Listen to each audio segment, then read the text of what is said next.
হজরতে ঈসা আলাইহিস সালাতু ওয়াস সালাম আল্লাহর পায়গম্বার, একজন দামি পায়গম্বার। হজরতে ইব্রাহিম,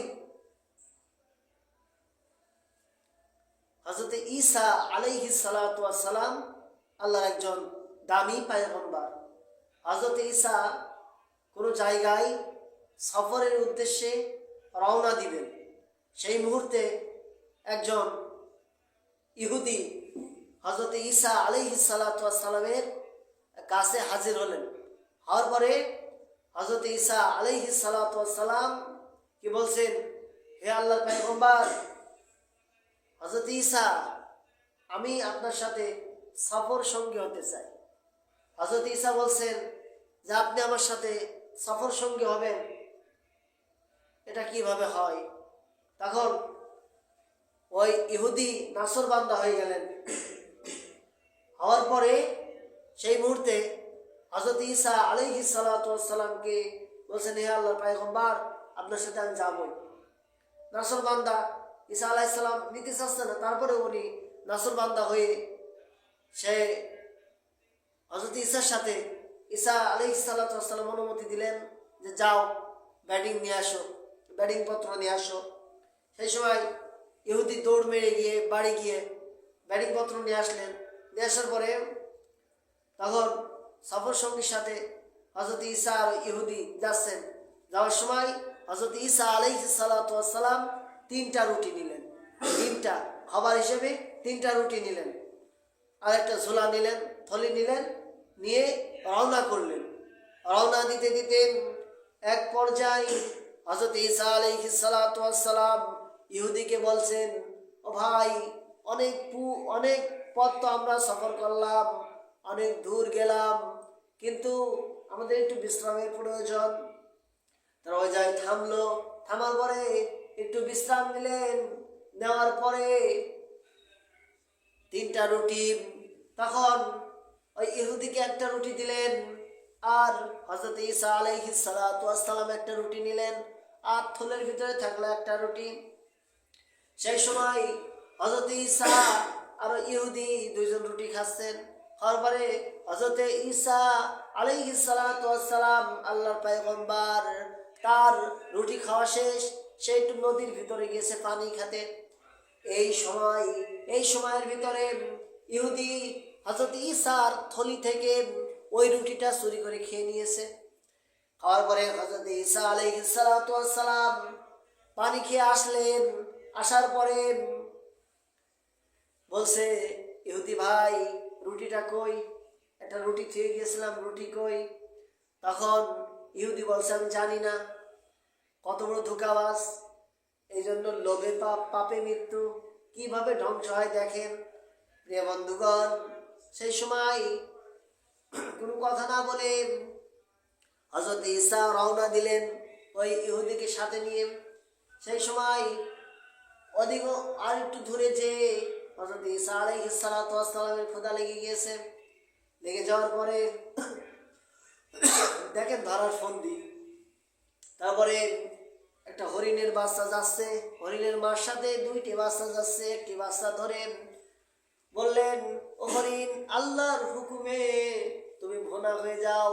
দুইজনে হরিণের বাচ্চাটাকে খেয়ে ফেলালেন। খাওয়ার পরে আবার অলৌকিক মুআজিজা, আল্লাহ রাব্বুল আলামিন হযরত ঈসাকে অলৌকিক মুআজিজা দিয়েছিলেন। সেই কারণে আল্লাহ রাব্বুল আলামিনের অলৌকিক মুআজিজা হযরত ঈসাকে দিয়েছিলেন। ঈসা ওই হরিণের বাচ্চাটা খাওয়ার পরে পরবর্তী আবার বলছেন, হাড়গুলো চাবাবা না। হাড়গুলো এক করে নিয়ে বললেন, আল্লাহর হুকুমে আবার জিন্দা হয়ে যাও। সেই সময় হরিণের বাচ্চা সুন্দরভাবে হেঁটে চলে গেল তার মায়ের কাছে। এরপরেও হযরত ঈসা আলাইহিস সালাতু ওয়াস সালাম বলছেন, ও ইহুদি ভাই, ওই রুটিটা কে খেয়েছিল একটু বলো। ইহুদি বলে, আমি জানি না। তারপরে এখন নদীর পাড়ে এসেছে। নদীর পাড়ে আসার পরে কোনো যানবাহন নাই, কোনো নৌকা নাই, কিছুই নাই। সেই সময় হযরতে ঈসা আলাইহিস সালাতু ওয়াস সালাম ইহুদির হাত ধরে পার করে নিয়ে গেলেন, নদী পার হয়ে গেল। তারপরে বলছেন, ও ইহুদি, ওই রুটিটাকে খেয়েছিল?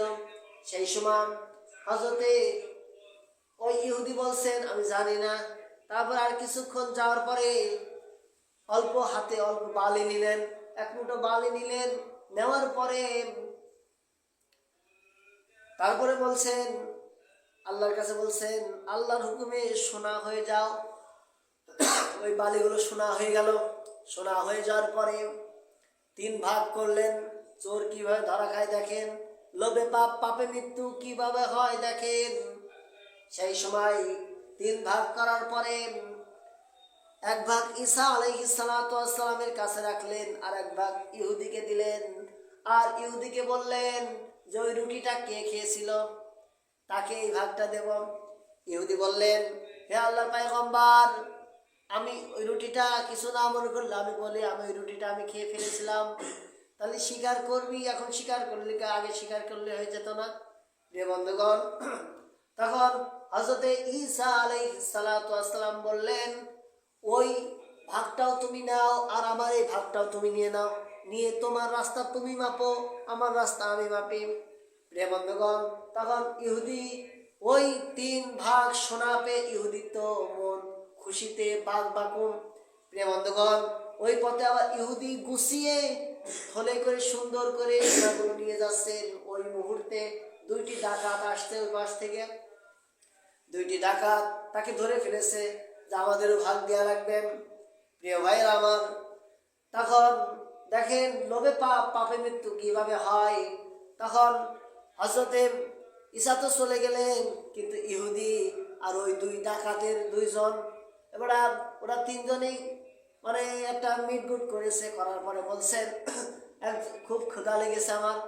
ইহুদি বলছেন, আর ডাকাতের একজন দলের লোক সে বাজারে গেছে খাবার কিনতে। আর এদিকে এরা 2 জন মানে পরামর্শ করছে, এরা 2 জন মানে করে নিয়েছে যে আসার সাথে সাথে ওকে আমরা গলা টিপে মেরে ফেলাবো, শ্বাস বন্ধ করে ওকে আমরা গলা টিপে মেরে ফেলাবো। আর ও যে খাবার কিনতে গেল ডাকাতের ওই লোকটা, ও চিন্তা করছে ভাতের ভিতরে আমি খাবার বিষ মিশিয়ে ওদেরকে মেরে ফেলবো। প্রিয় বন্ধুগণ, তখন ওই ডাকাতের ওই লোকটা খাবার নিয়ে আসলেন বিষ মিশিয়ে। নিয়ে আসার পরে ওই ডাকাতের ওই লোকটা চিন্তা করছে যে ওরা 2 জনেই খাবার খেয়ে মারা যাবে, আর আমি এই সোনার মালিক হব, 3 ভাগ সোনার মালিক হয়ে যাব। দেখেন ওই লোকটা খাবার নিয়ে এসে দিয়েছে, আর এরা এদের পরিকল্পনা অনুযায়ী শ্বাস বন্ধ করে গলা টিপে তাকে হত্যা করেছে, মেরে ফেলেছে। এবারটা ওরা 2 জন ভাগ করে নিয়েছে, 3 ভাগ সোনা 2 জন ভাগ করে। এবারটা বলছে যে ভাত থুয়ে যাবো কেন, আমরা খাবার থুয়ে যাবো কেন। তারা নদীর পাশ থেকে হাত মুখ ধুয়ে এসে সুন্দর করে খাবারগুলো খেলো। খাওয়ার পরে একজন বলছে, ভাই বুকের ভিতরে জ্বালা যন্ত্রণা করছে, আর মনে হয় বাঁচবো না। আরেকজন বলছে বুকের ভিতরে, ইহুদি বলছে বুকের ভিতরে জ্বালা যন্ত্রণা করছে, এমন হচ্ছে কেন? বন্ধুগণ, জায়গায় 2 জন শেষ হয়ে গেল, তাহলে মোট 3 জনেই কিন্তু জায়গায় শেষ হয়ে গেল। সোনার জায়গায় থাকলো, কিন্তু দেখেন লোভে পাপ, পাপে মৃত্যু। বেশি লোভ করা যাবে না। আর এই বেশি লোভ করা মানুষ বাংলাদেশে আছে না নাই? বেশি লোভ করবেন না, আল্লাহর পরে ভরসা রাখেন। আল্লাহ রাব্বুল আলামিন আপনার মনের ইচ্ছা বাসনা, আল্লাহ রাব্বুল আলামিন পুরো আপনার প্রয়োজন, আল্লাহ রাব্বুল আলামিন আপনার প্রবলেম আল্লাহ রাব্বুল আলামিন সলভ করে দেবে, এবং আপনার সব কিছু আল্লাহ রাব্বুল আলামিন প্রয়োজন মিটিয়ে দিবে। আল্লাহ রাব্বুল আলামিনের কাছে দোয়া করবেন। আর বেশি লোভ করা যাবে না, লোভে পাপ, পাপে মৃত্যু। প্রিয় বন্ধুগণ, আমাদের বেশি লোভ থেকে যেন আমরা দূরে থাকতে পারি, আল্লাহ রাব্বুল আলামিন যেন আমাদের সেই তৌফিক দান করেন। সকলে বলে আমিন।